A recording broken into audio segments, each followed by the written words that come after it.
Hello friends, welcome back to my channel. आज हम discuss करने वाले हैं एक नई सीरीज़ जो कि डायरेक्ट इनडायरेक्ट स्पीच पर बेस्ड होगी। तो अगर आपको डायरेक्ट इनडायरेक्ट स्पीच में कोई भी कंफ्यूजन है या फिर आपको डायरेक्ट इनडायरेक्ट स्पीच समझ में ही नहीं आती है तो ये वीडियो बस आपके लिए है, क्योंकि इस वीडियो में बिल्कुल बेसिक से स्टेप बाय स्टेप आपको सभी रूल्स क्लियर कराए जाएंगे। तो टाइम ना वेस्ट करते हुए चलिए शुरू करते हैं। देखिए, किसी भी टॉपिक को सीखने के लिए जो सबसे बेसिक पॉइंट है वो ये है कि जिस टॉपिक को हम पढ़ रहे हैं हमें उसके बारे में समझना चाहिए। क्या समझना चाहिए? कि वो टॉपिक एक्चुअल में है क्या। तो जैसा कि हम डिस्कस करने वाले हैं डायरेक्ट इनडायरेक्ट स्पीच, तो सबसे पहले हम देखते हैं कि डायरेक्ट स्पीच क्या होती है। डायरेक्ट स्पीच वक्ता की कही हुई बात को ज्यों का त्यों उसी के शब्दों में रखना डायरेक्ट स्पीच है। यानी किसी की कही हुई बात को जैसा उसने बोला है वैसा ही रखना डायरेक्ट स्पीच होती है। इसे एग्जाम्पल के जरिए देखते हैं। Suresh said to me, I write a letter. Suresh ने मुझसे कहा, मैं पत्र लिखता हूँ। तो आप देख सकते हैं सुरेश की कही हुई बात को ठीक उसी के शब्दों में लिखा जा रहा है ना, या बोला जा रहा है ना। इसका मतलब ये हमारी डायरेक्ट स्पीच है। डायरेक्ट स्पीच हमेशा इन्वर्टेड कॉमास के अंदर लिखी जाती है। अब देखते हैं इनडायरेक्ट स्पीच। वक्ता की कही हुई बात को उसके शब्दों में ना रखकर भाव के अनुसार अपने शब्दों में रखना इनडायरेक्ट स्पीच कहलाती है। एग्जाम्पल के जरिए देखते हैं। Suresh told me that he wrote a letter. Suresh ने मुझसे कहा कि उसने एक पत्र लिखा। तो अब आप देख सकते हैं कि सुरेश की कही हुई बात को उसके शब्दों में नहीं कहा जा रहा है, बल्कि अपने शब्दों में कहा जा रहा है। तो ये हमारी कौन सी स्पीच हो गई? इनडायरेक्ट स्पीच हो गई। देखिए, डायरेक्ट से इनडायरेक्ट बनाते समय एक बात हमें और ध्यान रखनी चाहिए, वो ये है कि डायरेक्ट स्पीच के दो पार्ट्स होते हैं। फर्स्ट पार्ट होता है रिपोर्टिंग वर्ब और सेकंड पार्ट होता है रिपोर्टेड स्पीच। अब रिपोर्टिंग वर्ब क्या होती है? जो इन्वर्टर कॉमास के बाहर का पार्ट होता है वो रिपोर्टिंग वर्ब कहलाती है। इसी तरह से जो इन्वर्टर कॉमास के अंदर का पार्ट होता है वो रिपोर्टेड स्पीच कहलाती है। अब हम बात करते हैं काइंड्स ऑफ सेंटेंसेस के बारे में, क्योंकि डायरेक्ट से इनडायरेक्ट बनाते समय जितने भी काइंड्स ऑफ सेंटेंसेस होते हैं सभी के रूल्स अलग अलग होते हैं। इसीलिए हमें एक एक करके सभी काइंड्स ऑफ सेंटेंसेस को पढ़ना है। तो हम सबसे पहले देखते हैं kinds of sentences. First type है assertive sentence, second interrogative sentence, third imperative sentence, fourth exclamatory sentence और फिफ्थ ऑप्टेटिव सेंटेंस। तो सबसे पहले हम डिस्कस करेंगे असर्टिव सेंटेंस। असर्टिव सेंटेंस को शुरू करने से पहले हम इसको आइडेंटिफाई करना सीख लेते हैं। यानी सबसे पहले हम देखते हैं कि अगर सेंटेंस हमारा असर्टिव लिखा हुआ है तो आप इसे कैसे पहचानेंगे। देखिए, जो असर्टिव सेंटेंसेस होते हैं वो किसी सब्जेक्ट से शुरू होते हैं। अब सब्जेक्ट क्या क्या हो सकता है? सब्जेक्ट हमारे कोई भी नाउन हो सकते हैं या फिर हो सकता है कोई प्रोनाउन हो। प्रोनाउन में मेनली आपको I, we, you, they, he, she या फिर इट देखने को मिलता है। इसके अलावा जीरेंड या फिर इन्फिनेटिव को भी एज अ सब्जेक्ट यूज़ किया जा सकता है।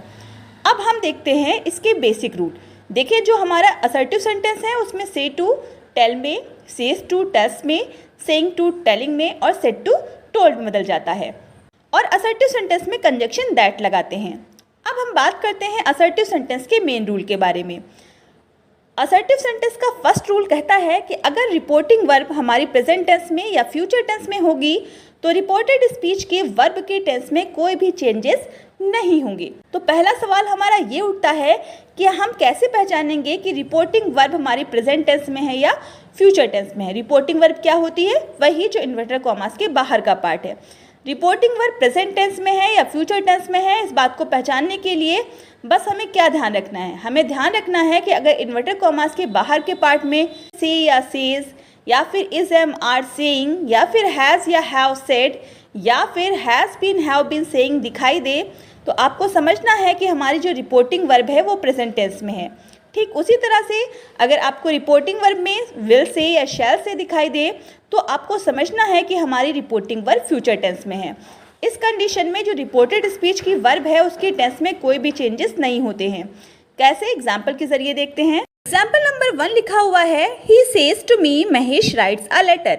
तो सबसे पहले हमें देखना चाहिए कि जो हमारी रिपोर्टेड स्पीच है वो किससे शुरू हो रही है। आप देख सकते हैं कि जो हमारी रिपोर्टेड स्पीच है वो सब्जेक्ट से शुरू हो रही है। सब्जेक्ट हमारा क्या लिखा हुआ है? महेश। इसका मतलब ये सेंटेंस जो हमारा है वो असर्टिव है। अब इस असर्टिव सेंटेंस को हम कैसे बनाएंगे? तो चलिए देखते हैं। सबसे पहले हमें जो सब्जेक्ट है वो नोट करना है। सब्जेक्ट हमारा ही था तो हम लिख लेंगे ही। अब आया है सेज टू चेंज हो जाएगा टेल्स में। अब जो हमारा ऑब्जेक्ट लिखा है उसे लिखेंगे, यानी मी लिखा है तो हम लिखेंगे मी। अब इन्वर्टर कॉमास जब हम हटाएंगे तो कंजक्शन क्या लगाएंगे, दैट लगाएंगे। अब आप देख सकते हैं महेश क्योंकि नाउन है, किसी का नाम है, तो नाम तो किसी का चेंज नहीं हो सकता है, इसलिए हम महेश को महेश रहने देंगे। अब आई बारी वर्ब की। वर्ब हमारी क्या लिखी है, राइट्स। अब ध्यान दीजिए क्योंकि रिपोर्टिंग वर्ब हमारी प्रेजेंट टेंस में है ना, सेज दिया है, इसलिए जो रिपोर्टेड स्पीच की वर्ब है वो चेंज नहीं होगी। हम राइट्स को राइट्स ही रहने देंगे। उसके बाद जो ऑब्जेक्ट लिखा है उसे लिख लेंगे, यानी कि सेंटेंस बन जाएगा he tells me that Mahesh writes a letter. Example number 2 देखते हैं। He will say Sarita is cooking food. तो आप इस एग्जाम्पल में भी देख सकते हैं कि जो हमारी रिपोर्टेड स्पीच है वो सब्जेक्ट से शुरू हो रही है, इसका मतलब सेंटेंस हमारा असर्टिव है। अब इस कंडीशन में हम क्या करेंगे, सबसे पहले सब्जेक्ट लिखेंगे, यानी ही है तो हम ही लिख लेंगे। अब आप देख सकते हैं विल से आया, से के बाद कोई ऑब्जेक्ट तो आया नहीं है, तो हम से को से रहने देंगे, यानी कि लिखा जाएगा ही विल से। अब इन्वर्टर कॉमा हटाएंगे तो क्या लगाएंगे, कंजक्शन दैट लगाएंगे। सरिता क्योंकि किसी का नाम है, नाउन चेंज नहीं होता, इसलिए सरिता को सरिता रहने देंगे। यहाँ पर वर्ब जो हमारी दी गई है वो है इस, और इस चेंज नहीं होगी।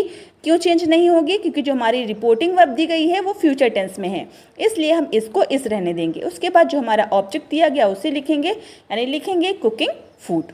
अब देखते हैं रूल नंबर 2। रूल नंबर 2 कहता है कि अगर हमारी रिपोर्टिंग वर्ब पास्ट टेंस में होगी, पास्ट टेंस का मतलब है कि सेड होगा या सेड टू होगा, तो जो रिपोर्टेड स्पीच की वर्ब के टेंस में चेंजेस होंगे। कैसे होंगे चलिए देखते हैं। अगर आपको रिपोर्टेड स्पीच में वर्ब की फर्स्ट फॉर्म दिखाई देगी तो वो चेंज हो जाएगी सेकेंड फॉर्म में, डू डस डिड में। Is am are plus ING form change हो जाएगा वॉज वर्ब प्लस आईएनजी में। हैज़ या हैव प्लस वर्ब की थर्ड फॉर्म चेंज हो जाएगी हैड प्लस वर्ब की थर्ड फॉर्म में। हैज़ बीन या हैव बीन चेंज हो जाएगा हैड बीन में। वर्ब की सेकेंड फॉर्म चेंज हो जाती है हैड प्लस वर्ब की थर्ड फॉर्म में। डिड चेंज होता है हैड प्लस वर्ब की थर्ड फॉर्म में। Was verb plus ING form change होती है हैड बीन प्लस आईएनजी में। हैड या हैड बीन में कोई भी चेंजेस नहीं होते हैं। विल बदलता है वुड में, शैल शुड में, कैन कुड में, मे माइट में, मस्ट में और ऑट टू में। चलिए एग्जाम्पल के जरिए देखते हैं। एग्जाम्पल नंबर 1 लिखा है Hari said to me Manoj plays cricket. तो आप देख सकते हैं जो हमारी रिपोर्टिंग वर्ब है वो किस टेंस में है, सेड दिया गया है ना, इसका मतलब जो हमारी रिपोर्टिंग वर्ब है वो पास्ट टेंस में है। तो अब इस सेंटेंस को हम कैसे बनाएंगे, इस सेंटेंस को बनाने से पहले हमें ये भी देख लेना चाहिए कि जो हमारी रिपोर्टेड स्पीच है वो किससे शुरू हो रही है। आप देख सकते हैं सब्जेक्ट से शुरू हो रही है, इसका मतलब सेंटेंस असर्टिव है। अब सेंटेंस को हम बनाते हैं। सबसे पहले रिपोर्टिंग वर्ब का जो भी सब्जेक्ट है उसे लिख लेंगे, यानी हरी है तो हम हरी लिखेंगे। सेट का ऑब्जेक्ट मी दिया गया है, इसलिए सेट टू जो हमारा है वो चेंज होगा टोल्ड में। उसके बाद हम लिखेंगे ऑब्जेक्ट यानी कि मी। इन्वर्टर कॉमास हटाएंगे तो कंजक्शन क्या लगाएंगे, दैट लगाएंगे। उसके बाद लिखेंगे सब्जेक्ट, सब्जेक्ट हमारे लिखा है मनोज, क्योंकि मनोज हमारा नाउन है इसलिए ये चेंज नहीं होगा। उसके बाद हम आते हैं वर्ब पर, वर्ब लिखी है प्लेस। प्लेस वर्ब की कौन सी फॉर्म है, फर्स्ट फॉर्म है ना, फर्स्ट फॉर्म चेंज हो जाती है सेकेंड फॉर्म में।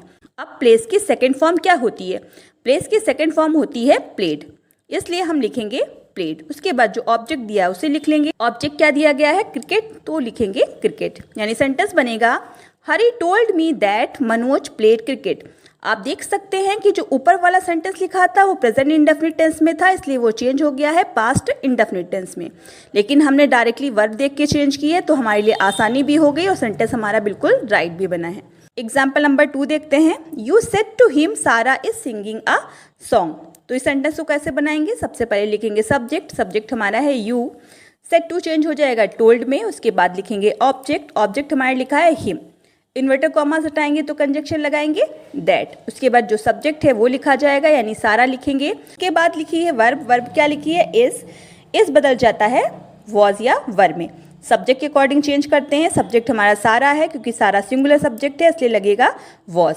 उसके बाद जो हमारी मेन वर्ब है उसको लिखेंगे और फिर लिखेंगे ऑब्जेक्ट, यानी सेंटेंस बनेगा यू टोल्ड हिम दैट सारा was singing a song. Example number 3 देखते हैं। She said Rahul bot a book.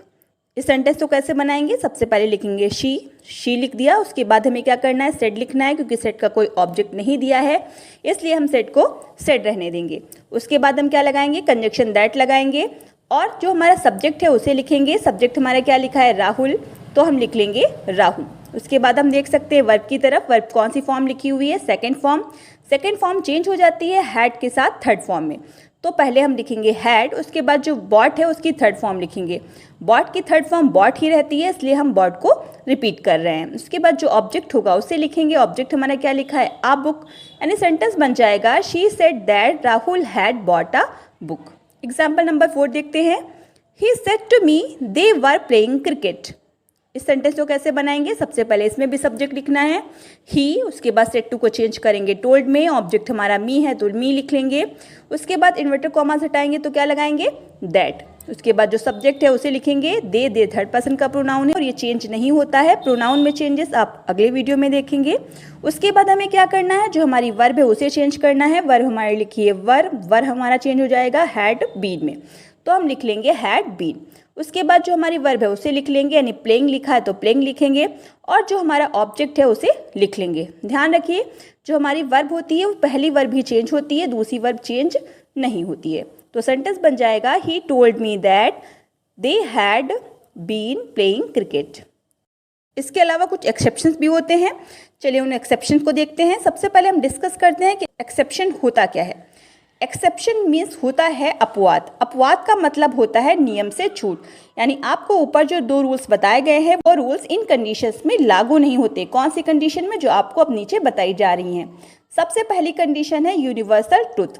Universal truth का हिंदी मीनिंग है सार्वभौमिक सत्य, यानी ऐसी बात जो हर जगह सच मानी जाए। एग्जाम्पल के जरिए देखते हैं ताकि आप समझ सकें। एग्जाम्पल लिखा हुआ है the teacher said the earth is round. अध्यापक ने कहा पृथ्वी गोल है। तो ये बात जो है कि यूनिवर्सल ट्रुथ है ना, इसलिए इस सेंटेंस की जो वर्ब है उसमें चेंजेस नहीं होंगे। इस सेंटेंस को हम कैसे बनाएंगे, the teacher said, inverted commas हटाएंगे तो क्या लगाएंगे, कंजक्शन दैट लगाएंगे, क्योंकि जो सेंटेंस हमारा है यानी जो रिपोर्टेड स्पीच के अंदर हमारा सेंटेंस दिया गया है वो कैसा सेंटेंस है कि यूनिवर्सल ट्रुथ है, इसलिए इसमें कोई भी चेंजेस हम नहीं करेंगे, यानी सेंटेंस को ऐसे ही लिख देंगे द अर्थ इज राउंड। दूसरी कंडीशन देखते हैं। दूसरी कंडीशन है हैबिचुअल एक्शन। हैबिचुअल एक्शन का मीन्स होता है आदत। अगर सेंटेंस में कोई आदत बताई जा रही हो तो उस कंडीशन में भी रिपोर्टेड स्पीच के वर्ब के टेंस में चेंजेस नहीं होते। एग्जाम्पल देखते हैं। He said dogs bark at the strangers. उसने कहा कुत्ते अजनबियों पर भौंका करते हैं। तो भौंकना कुत्तों की आदत है, तो इस सेंटेंस में आदत बताई जा रही है, इसलिए रिपोर्टेड स्पीच की जो वर्ब बार्क है वो चेंज नहीं होगी। चलिए बनाकर देखते हैं। He said that dogs bark at the strangers. तीसरी कंडीशन है हिस्टोरिकल फैक्ट। हिस्टोरिकल फैक्ट का मीन्स होता है ऐतिहासिक घटना। एग्जाम्पल के जरिए देखते हैं। She said to me India became free in 1947। उसने मुझसे कहा कि भारत 1947 में आज़ाद हुआ। तो ये एक हिस्टोरिकल फैक्ट है, इसलिए इसकी जो वर्ब है उसमें कोई भी चेंजेस नहीं होंगे, यानी इस सेंटेंस को बनाया जाएगा she told me that India became free in 1947। इसकी फोर्थ कंडीशन देखते हैं। फोर्थ कंडीशन है प्रोवर्ब, यानी सेंटेंस में अगर आपके प्रोवर्ब हो, कोई कहावत हो, तो उस कंडीशन में भी कोई चेंजेस नहीं होते। एग्जाम्पल देखते हैं। He said honesty is the best policy. तो आप देख सकते हैं honesty is the best policy एक कहावत है, इसलिए सेंटेंस की जो वर्ब इज़ है उसमें कोई चेंजेस नहीं होंगे, यानी सेंटेंस बनेगा ही said that honesty is the best policy. इसकी फिफ्थ कंडीशन देखते हैं। अगर पास्ट टेंस में 2 काम साथ साथ हो रहे हों तो उस कंडीशन में भी रिपोर्टेड स्पीच के वर्ब के टेंस में चेंजेस नहीं होते हैं। एग्जाम्पल देखते हैं। They said when the match began it started raining. उन्होंने कहा कि जब मैच शुरू हुआ तो बारिश होने लगी। तो आप देख सकते हैं कि मैच का शुरू होना और बारिश का होना दोनों काम साथ साथ हो रहे हैं ना, इसलिए इसके जो वर्ब हैं उनमें चेंजेस नहीं होंगे, यानी सेंटेंस बनेगा they said that when the match began it started raining. तो ये थी हमारी आज की क्लास। हमारा नेक्स्ट टॉपिक रहेगा चेंज इन प्रोनाउन। तो अगर आपको आज की क्लास अच्छी लगी हो और आपको इस वीडियो से कुछ सीखने को मिला हो तो वीडियो को लाइक कीजिए, चैनल को सब्सक्राइब कीजिए, साथ ही साथ शेयर एंड कमेंट करना भी ना भूलिए। Thank you so much.